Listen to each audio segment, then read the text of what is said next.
ते आता वसंत मोरे यांनी त्यांच्या पक्षाला रामराम ठोकला, त्याच्यावरती मी काय मत व्यक्त करणार? त्यांनीच मत व्यक्त केलं पाहिजे.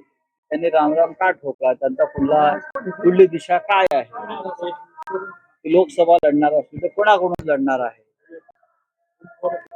फक्त त्यांनी वॉशिंग मशीनच्या दिशेने जाऊ नये, कारण ते स्वच्छ आहेत स्वतःच. त्यामुळे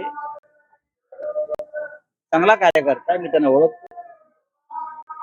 जसे पुण्यामध्ये रवींद्र धंगेकर आहे, तसे वसंत मोरे आहेत माझ्या माहिती. पण मध्यंतरी त्यांनी पवार साहेबांची भेट घेतली होती आणि त्यानंतर पवार साहेबांची भेट घेणं गुन्हा आहे.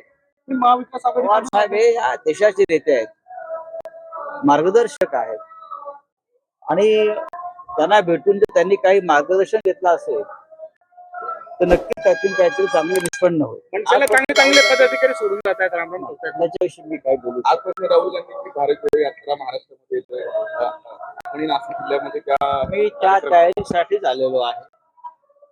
चांदोडच्या सभेची तयारी आहे. आज ते नंदुरबार मधून पुढे येतील, नाशिकला पोहोचतील, पुढे संपूर्ण देशात त्यांनी दौरा केला. आता महाराष्ट्रात येत आहे आणि त्यांच्या भारत जोडो न्याय यात्रेचा फायदा नक्कीच महाराष्ट्राला होईल, महाविकास आघाडीला होईल, समाजामध्ये जनतेमध्ये एक जागरूकता निर्माण होईल आणि या राज्यात